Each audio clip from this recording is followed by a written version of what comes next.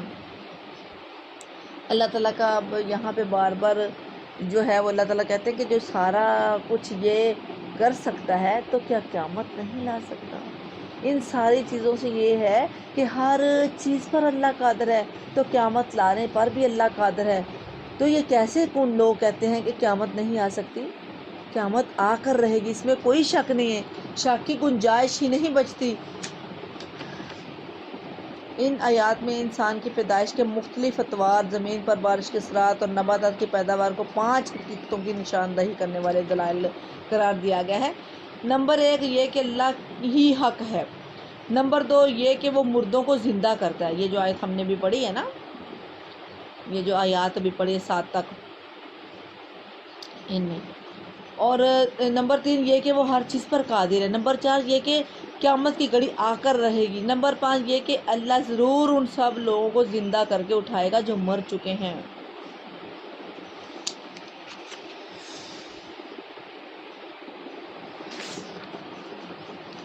بعض اور لوگ ایسے ہیں جو کسی علم اور ہدایت اور روشنی بخشنے والی کتاب کے بغیر گردن نکلائے ہوئے خدا کے بارے میں جھگڑتے ہیں تاکہ لوگوں کو راہ راست سے بھٹکا دیں۔ ایسے شخص کے لیے دنیا میں رسوائی اور قیامت کے روز اس کو ہم آگ کے عذاب کا مزہ چکھائیں گے۔ یہ تو عام سی بات ہے نا، عام سی بات ہے کہ ہر بندہ جو ہے جس کو کچھ بھی پتہ نہیں ہوتا، قرآن کو ٹچ تک نہیں اس نے کیا ہوتا۔ ٹچ کرنے سے مراد ہے نازہ، جتنا مرضی پڑھ لو، نازے سے تو قرآن کی سمجھ نہیں آتی نا کہ اللہ تعالیٰ نے ہمیں کیا کہا ہے۔ ترجمے تفسیر سے پڑھنے سے ہی سمجھ آتی ہے نا کہ اللہ تعالیٰ نے ہمیں کیا کہا ہے۔ ان کو کچھ نہیں ہوتا، پتہ ہوتا، سنی سنائی باتوں پہ جھگڑ رہے ہوتے ہیں لوگوں سے۔ جو اللہ تعالیٰ نے کہا ہی نہیں ہوتا وہ تھوپ رہے ہوتے ہیں کہ اللہ نے ایسے کہا، اللہ نے ایسے کہا، اللہ نے ایسے کہا، اللہ کے رسول نے ایسے کہا، اللہ کے رسول نے ایسے کہا، اللہ کے پتہ ہی نہیں ہوتا۔ اللہ تعالیٰ اللہ پر بہتان لگاتے ہیں، یہ ان کو اللہ تعالیٰ کہہ رہے ہیں کہ جن کو کچھ پتہ ہی نہیں، علم اور ہدایت کی روشنی بخشنے والی کتاب کے بغیر ہی، اس کو پڑھنے کے بغیر ہی وہ گردن نکلائے ہوئے ہوتے ہیں۔ وہ دنیا کی بات، جو علم ہے دنیا کا ہی، چاہے وہ PhD کر لے، جو مرضی کر لے، لیکن وہ جاہل ہے اللہ کی نظر میں۔ جب قرآن کا، حدیث کا، اللہ کا، اسلام کا علم ہی نہیں ہے، دین کا علم نہیں ہے، تو وہ علم جو ہے یہ تو علم فنون ہے بس۔ دین کا علم جو ہے اس کے بغیر ہی وہ گردن نکلائے ہوئے ہیں، پھر اللہ کے بارے میں جھگڑا کرتے ہیں تاکہ لوگوں کو راہ خدا سے بھٹکا دیں، یعنی کہ جو سیدھے راستے کی طرف آتا ہے ان سے جھگڑا کرتے ہیں۔ ایسے لوگوں کے لیے کیا ہے، دنیا میں بھی رسوائی ہے میری بہنا، آخرت میں بھی، قیامت کے روز بھی اس کو ہم آگ کے عذاب کا مزہ چکھائیں گے۔ یہ تیرا وہ مستقبل جو تیرے اپنے ہاتھوں نے تیرے لیے تیار کیا ہے، ورنہ اللہ اپنے بندوں پر ظلم کرنے والا نہیں ہے۔ اور حقیقت ہے، یہ صحیح بات ہے نا۔ اللہ تعالیٰ کہہ رہے ہیں کہ تیرا مستقبل تیرے اپنے ہاتھوں میں۔ آج ہم دنیا کے مستقبل لیے کیا کچھ کر رہے ہوتے ہیں۔ کسی کی کوئی شادی ہو، کہیں جانا ہو، شادی کی تیاری کرنی ہو، کیا کچھ کر رہے ہوتے ہیں۔ تو جو ہمارا آخری گھر ہے، جو ہمارا ابدی گھر ہے، اس کے لیے ہمیں فکر ہی نہیں ہے. وہی تو ہمارا مستقبل ہے، اسے ہم بھولے بیٹھے ہیں. اللہ تعالیٰ میری بہنہ قیامت کا منظر کس لیے یاد کرا رہے؟ یہ قیامت کیوں یاد کروا رہے اللہ تعالیٰ؟ صرف اسی وجہ سے کہ اس سے ڈر کر اس دنیا میں سنبھل جاؤ، وہاں پہ موقع نہیں ملے گا. آج ہی موقع ہے، اسے ہاتھ سے نہ کھو دو، سنبھل جاؤ، سدھر جاؤ،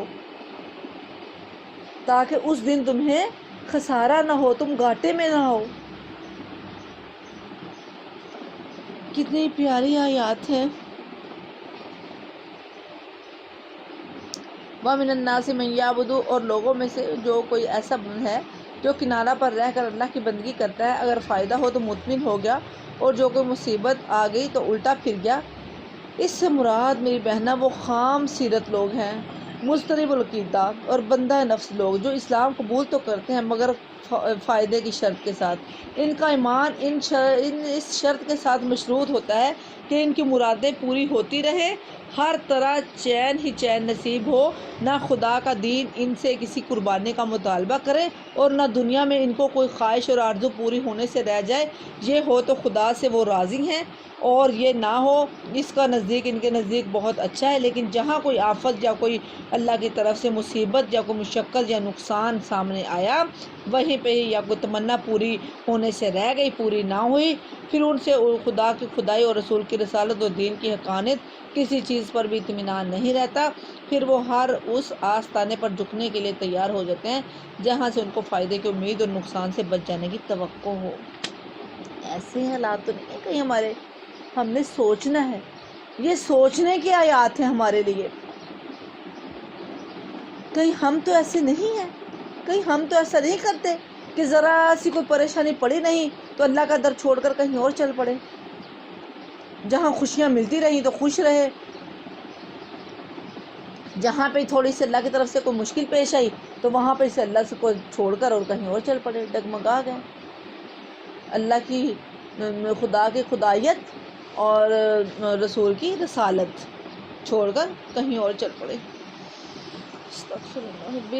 جیسے کہ لوگ دنیا میں خالص ایمان سے محروم اور آخرت میں اللہ کی رحمت سے محروم.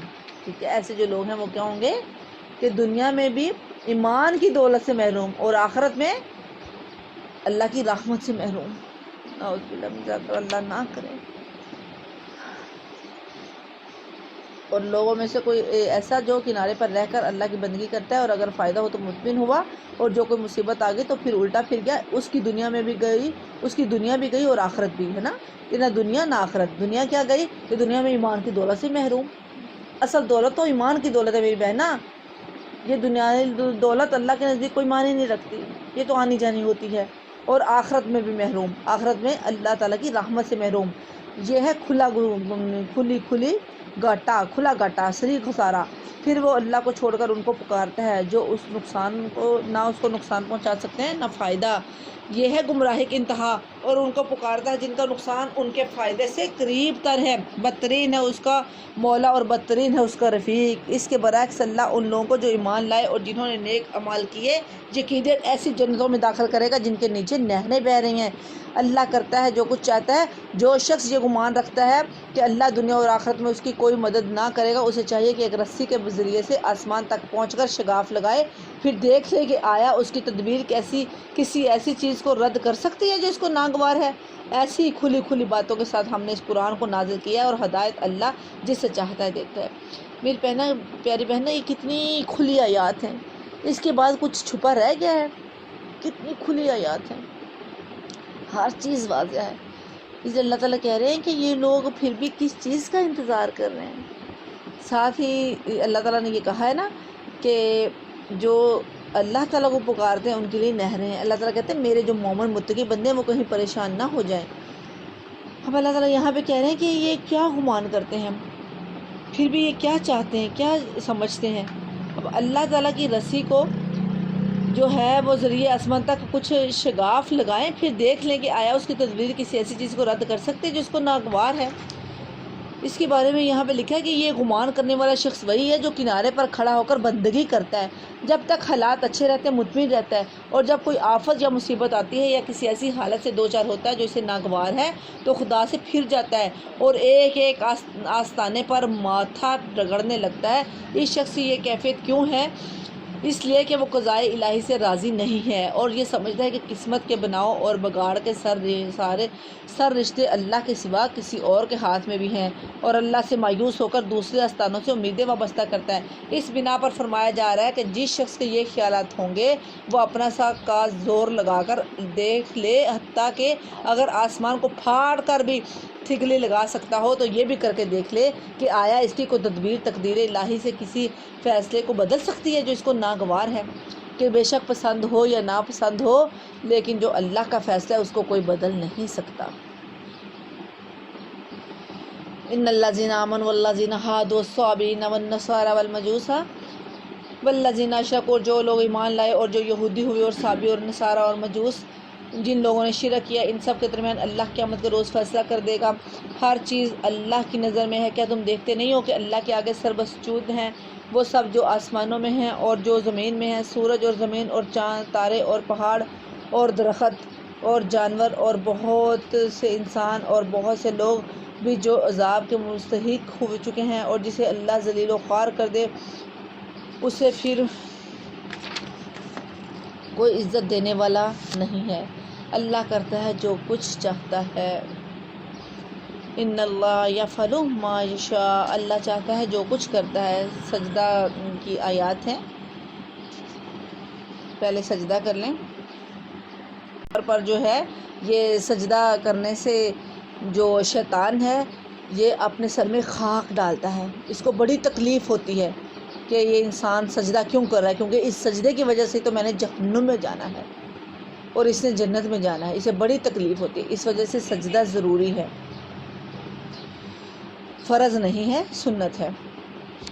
یہ دو فریق ہیں جن کے درمیان اپنے رب کے معاملے میں جھگڑا ہے۔ ان میں سے وہ لوگ جنہوں نے کفر کیا ان کے لیے آگ کے لباس کاٹے جا چکے ہیں، ان کے سروں پر کھولتا ہوا پانی ڈالا جائے گا جس سے ان کی کھالیں ہی نہیں پیٹ کے اندر کے حصے تک نکل جائیں گے، استغفر اللہ، گل جائیں گے، اور ان کی خبر لینے کے لیے لوہے کے گرز ہوں گے، استغفر اللہ، نعوذ باللہ من ذالک۔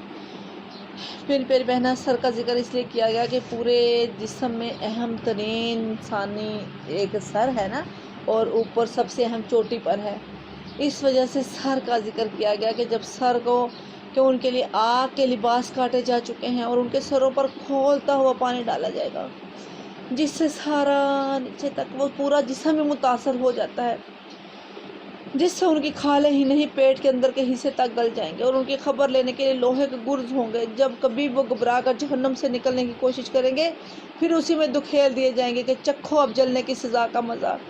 دوسری طرف جو لوگ ایمان لائے اور جنہوں نے نیک عمل کیے ان کو اللہ ایسی جنتوں میں داخل کرے گا جن کے نیچے نہریں بہہ رہی ہوں گی۔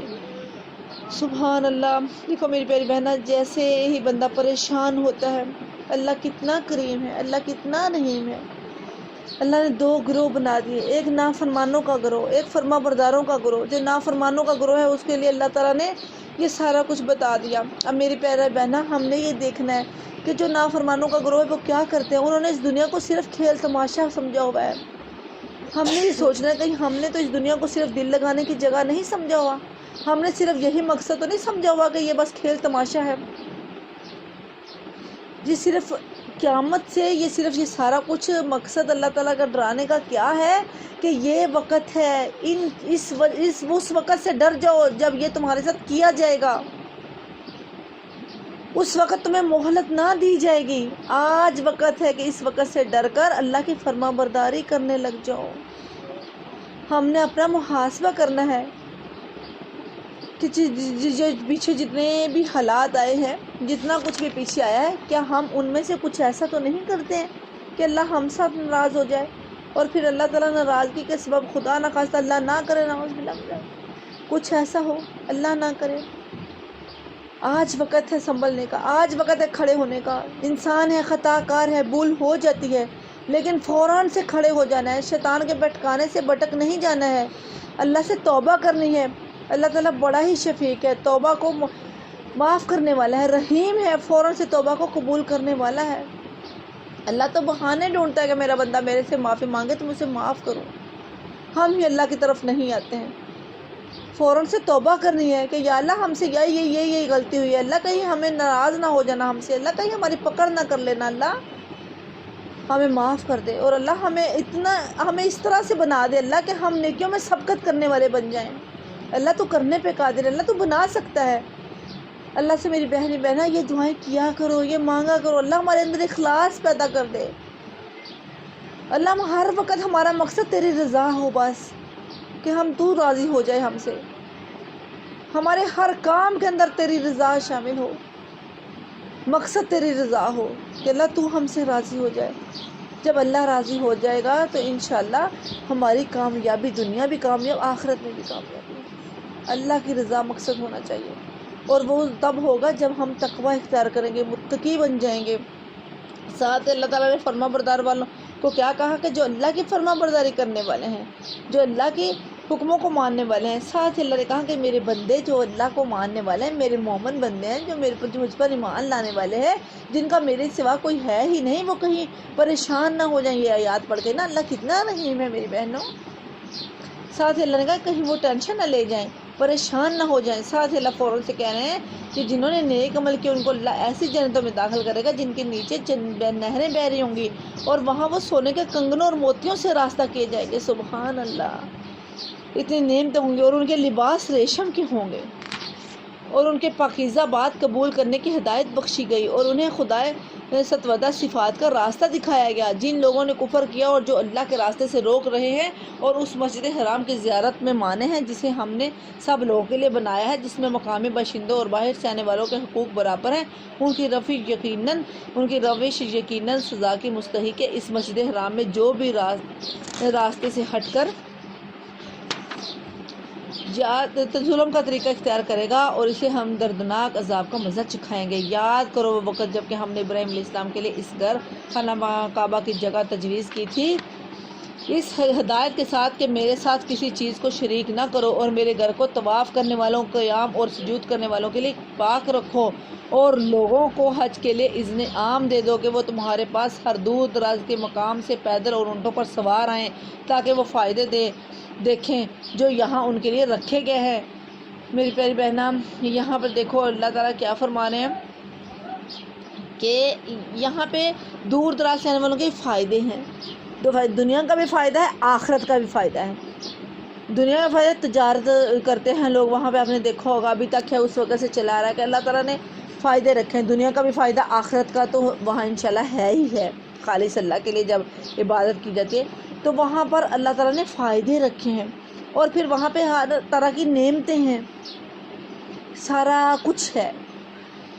پیچھے بڑی تفصیل کے ساتھ ہم یہ سارا پڑھ چکے ہیں نا، اور اللہ تعالیٰ کہہ رہے ہیں دور دراز سے لوگ پیدل آئے، اونٹوں پر آئے تاکہ وہ فائدے دیکھیں جو ہم نے ان کے لیے رکھے ہیں، اور چند مقررہ دنوں میں جو ان جانوروں پر اللہ کا نام لیں جو اس نے انہیں بخشے ہیں، خود بھی کھائیں اور تندرست محتاج کو بھی دیں، پھر اپنا میل کچل دور کریں اور اپنی نظریں پوری کریں اور اس قدیم گھر کا طواف کریں۔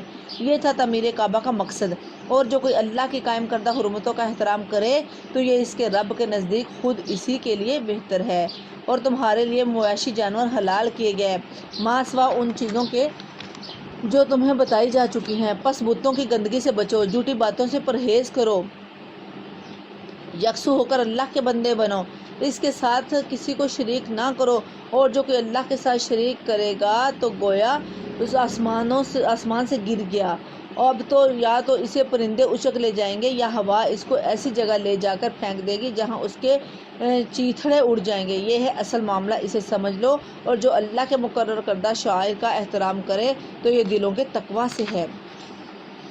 تمہیں ایک وقت مقرر تک ان حدیث جانوروں سے فائدہ اٹھانے کا حق ہے، پھر ان کے قربان کرنے کی جگہ اسی قدیم گھر کے پاس ہے۔ ہر امت کے لیے ہم نے قربانی کا ایک قاعدہ مقرر کر دیا ہے تاکہ اس امت کے لوگ ان جانوروں پر اللہ کا نام لیں جو اس نے ان کو بخشے ہیں۔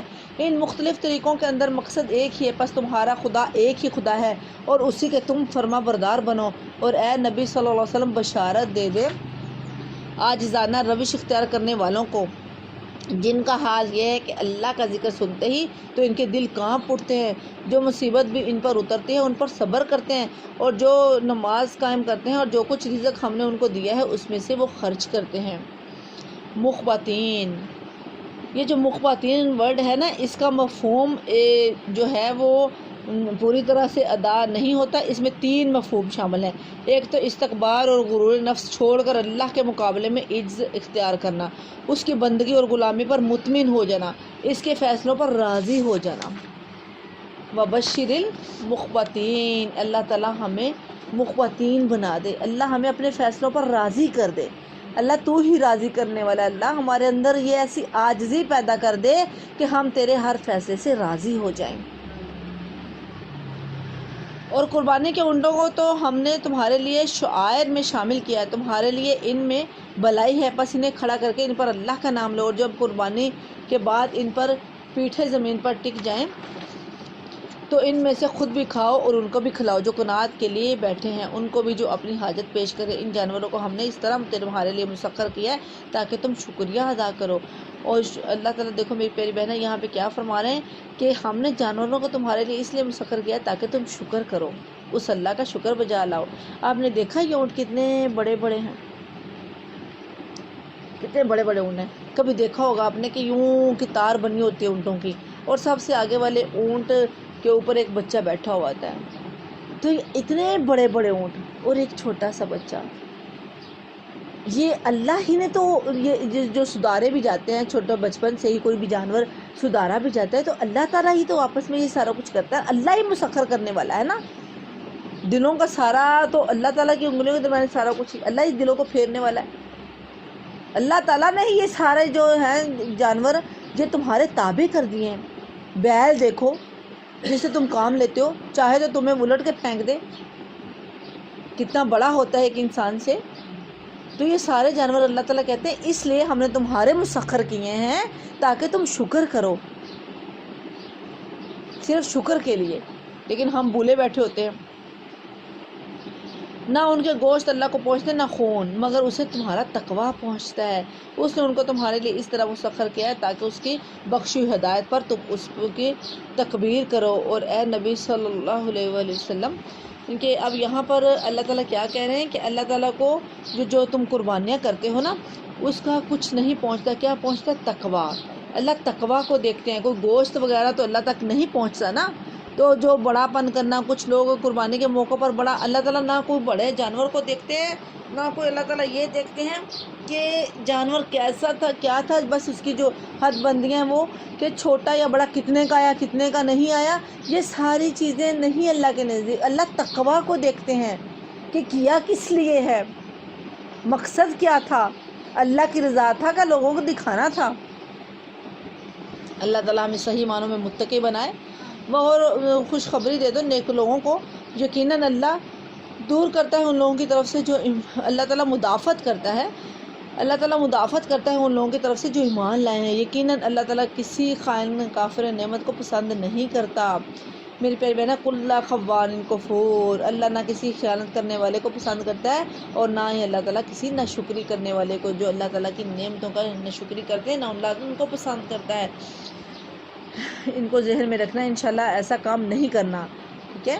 پیچھے باقی ہم سارا کچھ الحمدللہ کافی تفصیل سے پڑھ چکے ہیں، اس لیے میں یہاں پڑھی جا رہی ہوں۔ اجازت دے دی ہے ان لوگوں کو جن کے خلاف جنگ کی جا رہی ہے، کیونکہ وہ مظلوم ہیں اور اللہ یقیناً ان کی مدد پر قادر ہے۔ یہ وہ لوگ ہیں جو اپنے گھروں سے ناحق نکال دیے گئے صرف اس قصور پر کہ وہ کہتے تھے ہمارا رب اللہ ہے۔ اگر اللہ لوگوں کو ایک دوسرے کے ذریعے سے دفع نہ کرتا رہے تو خانقاہیں اور گرجا اور معبد اور مسجدیں جن میں اللہ کا کثرت سے نام لیا جاتا ہے سب مسمار کر ڈالی جائیں۔ اللہ ضرور ان لوگوں کی مدد کرے گا جو اس کی مدد کریں گے۔ اب میری پیاری بہنہ، اللہ کی مدد کیا ہے؟ اللہ تعالیٰ کی مدد ہے انفاق، امر بالمعروف، نہی عن المنکر، کیونکہ اللہ تعالیٰ کہتے ہیں کہ اللہ تعالیٰ دیکھو ہماری کس طرح سے مدد کر رہے ہوتے ہیں۔ تھوڑا سا غور کریں، وَلْيَنْصُرَنَّ اللَّهَ وَمَنْ يَنْصُرُهُ۔ اللہ تعالیٰ جب ہم اٹھتے ہیں تو ہمیں اللہ تعالیٰ ہمت دیتے ہیں، اللہ طاقت دیتے ہیں، پاور دیتے ہیں، ہم اٹھتے ہیں، سانس لیتے ہیں، آنکھیں کھلتی ہیں، ہاتھ پاؤں ہلتے ہیں، یہ ساری اللہ ہی تو ہماری مددیں کر رہے ہوتے ہیں. ہم چل رہے ہیں، بول رہے ہیں، سن رہے ہیں. یہ ہمارا جو سینہ کھلا ہوا ہے، قرآن سن رہے ہیں الحمدللہ. سب سے بڑی اللہ تعالیٰ کی مدد، سب سے بڑی اللہ کی مدد ہے کہ اللہ تعالیٰ نے ہمیں ہدایت دی الحمدللہ. ہم قرآن کو پڑھ رہے ہیں، قرآن کو سن رہے ہیں. تو اللہ تعالیٰ کہہ رہے ہیں کہ اللہ کی مدد کیا ہے کہ اللہ تعالیٰ کے احکامات پر عمل کرنا. اللہ تعالیٰ نے جن کاموں سے منع کر دیا ان سے رک جانا. اللہ نے جن کاموں کے کرنے کا حکم دیا ان کو کرنا، اور اللہ کے راستے میں خرچ کرنا. جتنا ہو سکتا ہے اتنا خرچ کرو میری پیاری بہنوں. جیسے اللہ تعالیٰ نے فرمایا نا، حدیث سے یہ ملتا ہے کہ اللہ تعالیٰ، نبی صلی اللہ علیہ وسلم نے فرمایا کہ حدیث قدسی ہے کہ اللہ تعالیٰ نے کہ اگر تم کسی ننگے کو کپڑا پہناؤ گے تو سمجھو گے کہ اللہ دیکھ رہا ہے، وہاں اللہ کو پاؤ گے. اگر تم کسی بھوکے کو کھانا کھلاؤ گے وہاں اللہ کو پاؤ گے. اللہ تو دیکھ ہی رہا ہے، لیکن اللہ کو پاؤ گے کیا کہ اللہ اس کو بڑا پسند کرتا ہے. اللہ تمہاری مدد کرے گا، حالانکہ تم وہاں پہ کسی کو نہیں دیکھ رہے ہو. تمہیں یہی ہے کہ میں اس کی مدد کر رہا ہوں، لیکن اللہ کو تم وہاں پاؤ گے. اللہ تعالیٰ ہمیں صحیح معنوں میں بعمل بنائے. ان اللہ لقوی عزیز، اور اللہ تعالیٰ بڑا طاقتور اور زبردست ہے. اور یہ وہ لوگ ہیں جنہیں اگر ہم زمین میں اقتدار بخشیں تو وہ نماز قائم کریں گے، زکوٰۃ دیں گے، نیکی کا حکم دیں گے، منکر سے منع کریں گے، اور تمام معاملات کا انجام کار اللہ کے ہاتھ میں ہے. میری پیاری بہنوں، اللہ نے کہا کہ یہ لوگ کون ہیں. اللہ نے بتا دیا کہ یہ وہ لوگ ہیں کہ جنہیں ہم اقتدار بخشیں گے.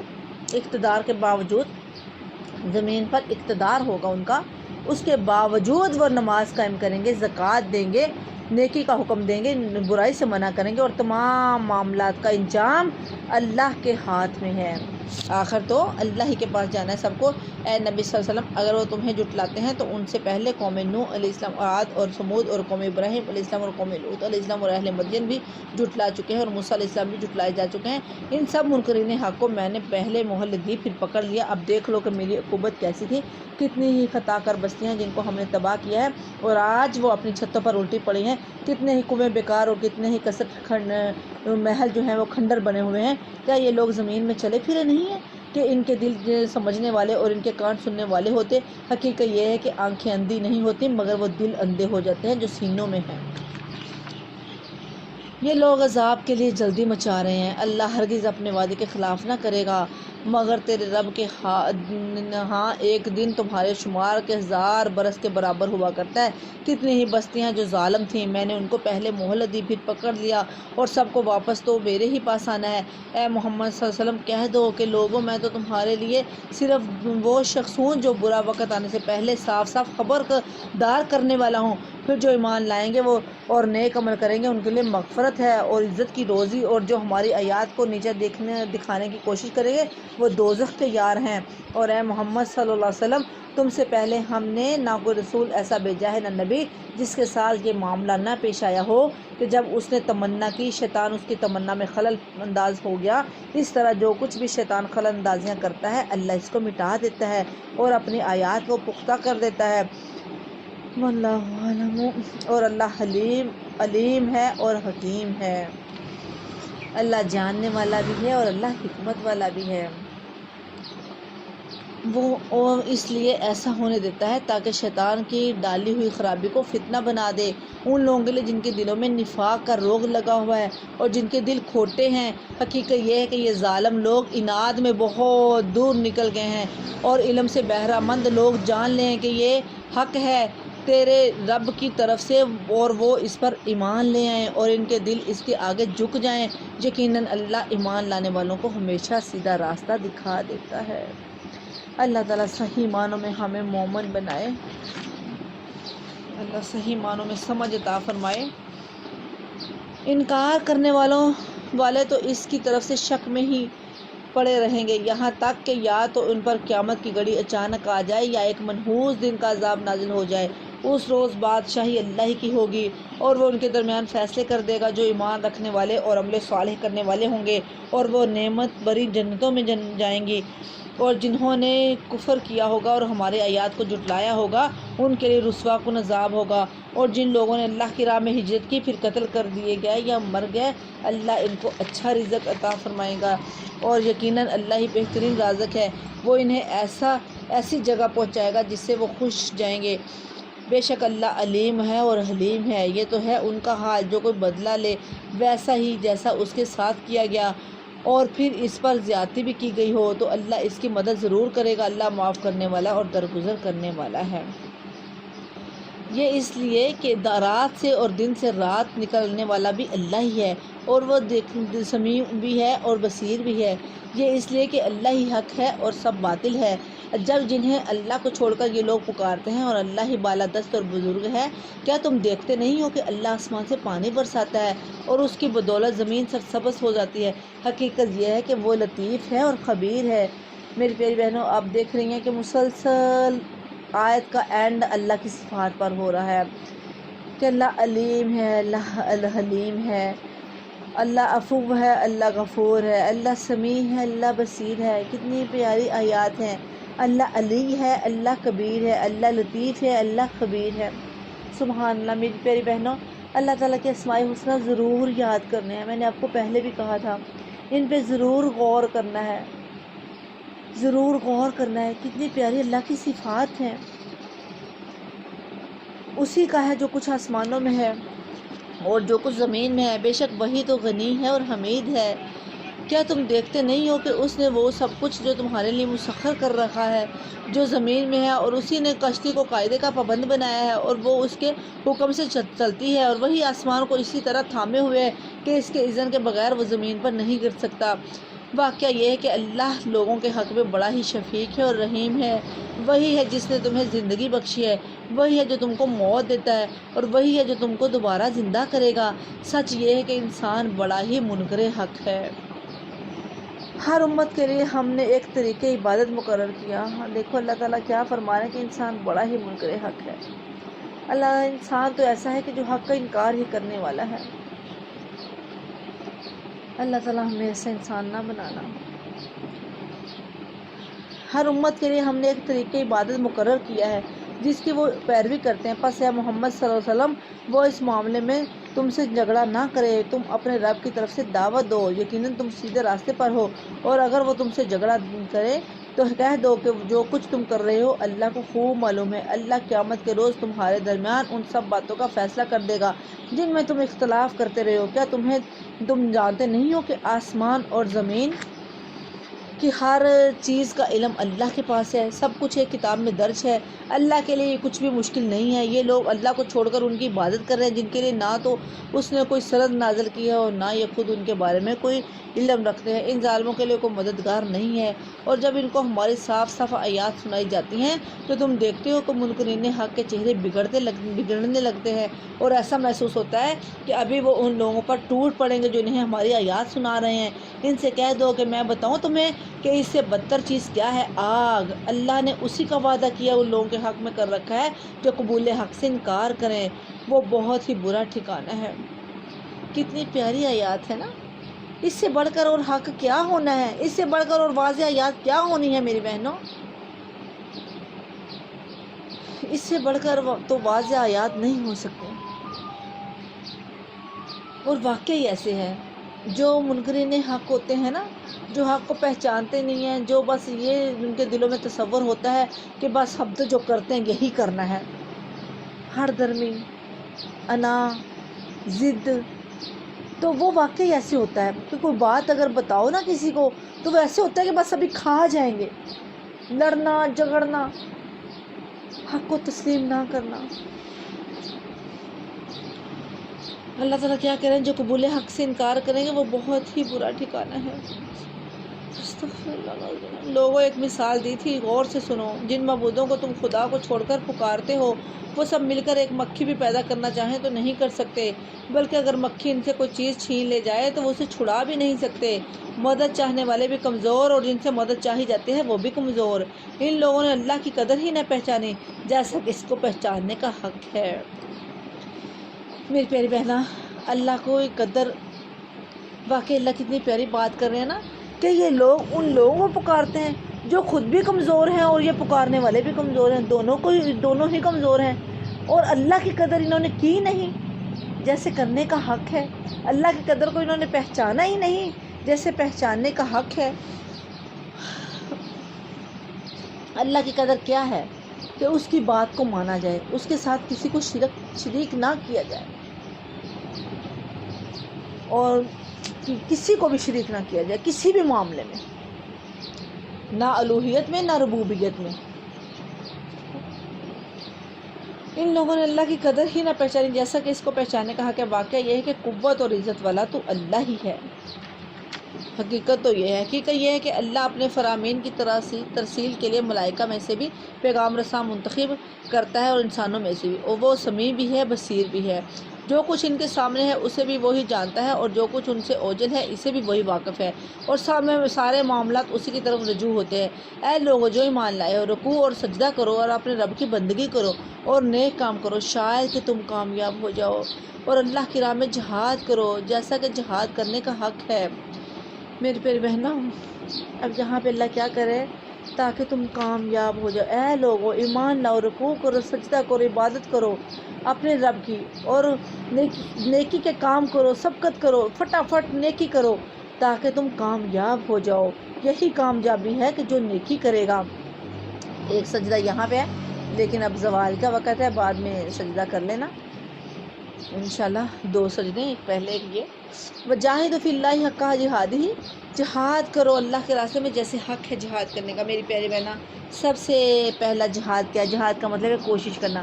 سب سے پہلا جہاد ہے اپنے نفس کے ساتھ جہاد کرنا۔ جو بندہ سب سے پہلے اپنے نفس کے ساتھ جہاد کر لیتا ہے نا، اس کے جیسا مجاہد ہی کوئی نہیں ہے۔ وہ باقی جہاد تو بعد کی بات ہے نا، جہاد فی سبیل اللہ جو اللہ کے راستے میں لڑنے کا جہاد ہے۔ سب سے پہلا جہاد کامیابی کے لیے کیا کرنا ہے؟ نفس پر کشی کرنی ہے، نفس کی پیروی نہیں کرنی، نفس کی اتباع نہیں کرنی، اسی میں ہی کامیابی ہے۔ نفس ہمیشہ ہمیں الٹے راستے پہ چلاتا ہے، نفس ہمیشہ ہمیں شیطان کے بہکاوے میں لے جاتا ہے، نفس ہمیشہ شیطان کی مانتا ہے، نفس کی کبھی نہیں ماننی۔ اللہ تعالیٰ صحیح معنوں میں ہمیں جہاد کرنے والا بنائے۔ چھوٹے چھوٹے سے معاملے میں جہاد کرنی چاہیے نا، چھوٹے چھوٹے سے معاملے میں، جیسے مثال کے طور پہ اب بندہ بیٹھا ہوا ہے تو جو ہے وہ نماز کا ٹائم ہو گیا ہے، کوئی ایسا کام پڑ گیا ہے تو بندہ کہتا ہے چلو تھوڑی دیر ٹھہر کے ٹھہرو، وہیں پہ فوراً سے ہی نہیں کوشش کرے۔ جب بندہ کوشش کرتا ہے تو فوراً سے ہی وہ، جب بندہ جھٹکا دیتا ہے تو فوراً سے جب بندہ کھڑا ہو جاتا ہے تو جلدی سے بندہ وضو بھی کر لیتا ہے اور نماز کے لیے بھی کھڑا ہو جاتا ہے۔ لیکن جب بندہ بیٹھ جاتا ہے تو بیٹھا ہی رہ جاتا ہے، تو فوراً سے اس وقت کہنا ہے کہ نہیں نماز کا وقت نہیں، کہ پہلے وقت میں تو زیادہ ثواب ہے نا، اللہ کا فرمان ہے پہلے وقت میں زیادہ ثواب ہے تو میں زیادہ ثواب لوں گا، پھر کوئی اور اس سے زیادہ اہم کام نہ پڑ جائے تو میں جلدی سے پہلے یہ جو اصل اللہ تعالیٰ کا حکم ہے، جو اصل میرا کام ہے، اصل میرا مقصد ہے، یہ میں پہلے کر لوں، باقی تو سارے دنیاوی کام ہیں، کوئی بات نہیں، تو وہ فوراً سے ہو جائے گا۔ یہ جیسے ہی کوئی ایسا کام جس سے اللہ نے منع کیا ہے، ہمارے فضولیات کے کام جو ہے کہ ہمیں قرآن کی تلاوت زیادہ کرنی، ذرا سا ٹائم ملے فٹافٹ قرآن پڑھیں، تو اگر ذرا سا ٹائم ملے موبائل پکڑا ہے، کوئی ایسی چیزیں آ گئی ہیں کہ ہم کہتے ہیں دل لگانے والی دنیاوی ایسی مشغولیت والی، تو اس میں دل لگانے کے بجائے فوراً سے نہیں اس کی بجائے میں قرآن کی تلاوت کر لوں۔ اسی طرح سے ہے نا نفس کی اتباع نہ کرنا، اللہ تعالیٰ کی فرما برداری کرنا۔ ٹی وی دیکھ رہے ہیں فضول میں ہی، کیا ٹی وی دیکھنے سے کیا ملے گا؟ فضولیات ہی، وقت ضائع۔ فوراً سے ذہن میں یہ آئے کہ میں قرآن پڑھوں گا، اللہ سے جڑوں گا، قرآن جو ہے وہ قیامت کے دن مجھے آ کر کہے گا کہ میں وہ ہوں جو جسے تو پڑھا کرتا تھا، تو یہ میرا سہارا بنے گا، تو فوراً سے ہی اٹھے، اسے چھوڑ کر قرآن کی تلاوت شروع کر دے۔ یہی جہاد ہے نفس کے ساتھ، کہ نفس کی نہ ماننی۔ اگر فوراً سے ہی ہم جو جھٹکا دیں گے تو فوراً سے جب کریں گے تو انشاءاللہ کر لیں گے، اور اگر بیٹھ جائیں گے نہیں یہ ذرا دیکھ لوں، یہ ذرا کر لوں، یہ ذرا ایسے ہو جائے، یہ ذرا ایسے ہو جائے، تو پھر بیٹھے ہی رہ جائیں گے۔ ایک دفعہ ضمیر ضرور ملامت کرتا ہے، یہ آپ نے دیکھا ہوگا، تھوڑا سا دیکھا ہوگا کہ جب ہم کوئی ایسا کام کرتے ہیں نا، ضمیر ملامت ضرور کرتا ہے کہ نہیں میں یہ کر لوں، لیکن پھر کیا ہوتا ہے کہ فوراً سے شیطان کہتا ہے کہ نہیں تو یہیں لگا رہا ہے، تو اس کے کہنے پہ، اس کے بہلانے پہ بہل جاتے ہیں، پھسل جاتے ہیں، اسی میں لگے رہتے ہیں۔ ضمیر ایک دفعہ ملامت ضرور کرتا ہے، جھٹکا ضرور دیتا ہے، لیکن ہم ڈھیڑ بن جاتے ہیں۔ جب بندہ ڈھیڑ بن جاتا ہے تو پھر شیطان کے بہکاوے میں آتا ہے۔ شیطان صرف بہکاتا ہے، زبردستی کروا نہیں سکتا۔ اللہ نے اس کو اتنی نہیں دیا پاور کہ وہ انسان کو زبردستی لے جا سکے، صرف اتنا سا کام ہے کہ وہ بہکا ہی سکتا ہے، بس زبردستی نہیں لے جا سکتا۔ انسان خود ہی ذرا سے بہکانے پہ اس کے ساتھ چل پڑتا ہے۔ تمہیں اپنے کام کے لیے چن لیا، کتنی پیاری ہے یاد ہے میری پیاری بہنا، کتنی پیاری۔ اللہ تعالیٰ کہہ رہے ہیں تمہیں کامیاب کروں۔ سب سے پہلے کیا ہے؟ جاہدوا فی اللہ حق جہادی، اس کے بعد کیا ہے؟ واجتباکم، اللہ نے تمہیں اپنے کام کے لیے چن لیا۔ میری پیاری بہن، اللہ ہمیں کہہ رہے ہیں یہ ہمارے لیے ہے، اللہ ہمیں پکار رہے ہیں۔ یہ جو آیت ہے نا، یہ صرف ہمارے لیے ہے، صرف میرے اور آپ کے لیے۔ اللہ کہہ رہے ہیں تم کو چن لیا اور دین میں تم پر کوئی تنگی نہیں رکھی، قائم ہو جاؤ اپنے باپ ابراہیم کے دین پر۔ اللہ نے پہلے بھی تمہارا نام مسلم رکھا تھا اور اس قرآن میں بھی تمہارا یہی نام ہے۔ میری پیاری بہن دیکھو، میں یہی کہہ رہی ہوں نا، اللہ ہمیں پکارے، مجھے اور آپ کو۔ اللہ مسلم کہہ رہے ہیں۔ مسلمان کون ہے؟ مسلم کون ہے؟ ہم ہیں مسلم۔ بڑی پیاری یہ آیت ہے، کتنی پیاری یہ سورہ ہے، کتنا اچھا اس میں ہمیں سبق ملا ہے نا۔ اللہ تعالیٰ ہمیں یہ سبق حاصل کرنے کی اور اس پر عمل کرنے کی توفیق دے دے۔ اللہ ہم اس پوری کو یہاں سے لے کے اٹھیں، اللہ اس پر عمل کر کے اٹھیں، اللہ صرف عالم ہی نہ ہو، اللہ ہم با عمل ہوں۔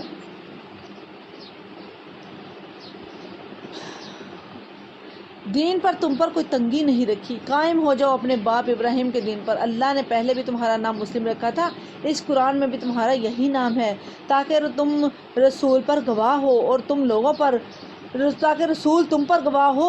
پر گواہ ہو۔ بس نماز قائم کرو اور زکوٰۃ دو اور اللہ سے وابستہ ہو جاؤ، اور وہ ہے تمہارا دوست کارساز، بہت ہی اچھا کارساز ہے اور بہت ہی اچھا مددگار ہے۔ سبحان اللہ، کتنا پیارا اینڈ ہے میری پیاری بہنا۔ اس سورہ کا شروع کیا تھا؟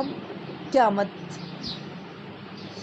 کہ قریب ہے، قیامت، حساب کتاب کا وقت قریب ہے، اور اس کا اینڈ کتنا پیارا ہے نا، کہ اگر یہ سارے کام کرو گے، یہ سمجھ کر کہ قیامت تمہارے قریب ہے، یہ سارے کام کرو گے تو تم کامیاب ہو جاؤ گے۔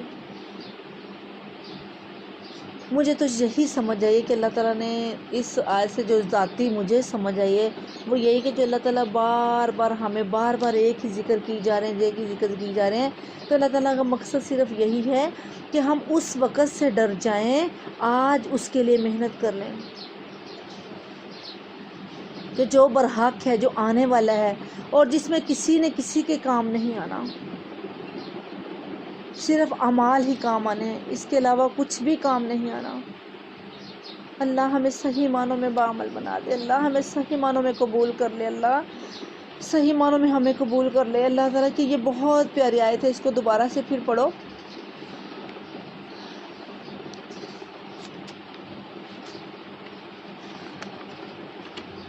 وجاہدوا فی اللہ حق جہادی، جہاد کرو اللہ کے بارے میں جیسے حق ہے اسے جہاد کرنے کا، اور اجتباکم، اور چن لیا ہے اس نے تم کو، وما جعل علیکم فی الدین، اور دین میں تم پر کوئی تنگی نہیں ہے، لازم پکڑ دو دین کو، اس میں تنگی نہیں ہے۔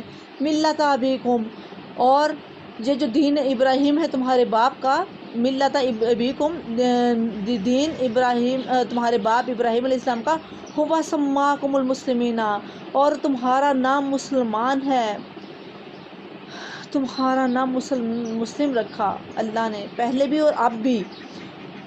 من قبل وفی ھذا لیکون الرسول شہیدا علیکم، تاکہ رسول تم پر گواہ ہو جائے اور تم رسول پر، لوگوں پر گواہ ہو جاؤ، وتکونوا شہداء علی الناس، اور تم گواہ ہو جاؤ لوگوں پر، فاقیموا الصلاۃ، اور تم قائم کرو نماز کو، وآتوا الزکوٰۃ، اور تم ادا کرو زکوٰۃ کو، واعتصموا باللہ، اور تم مضبوطی سے پکڑ لو اللہ کو، استقامت پکڑ لو، استقامت اختیار کر لو، اللہ کو مضبوطی سے پکڑ لو، جو بھی کام کرو اس پہ استقامت رکھو۔ وَهُوَ مَوْلَاكُمْ، وہی تو تمہارا دوست ہے، اس سے کوئی اور دوست ہو سکتا ہے؟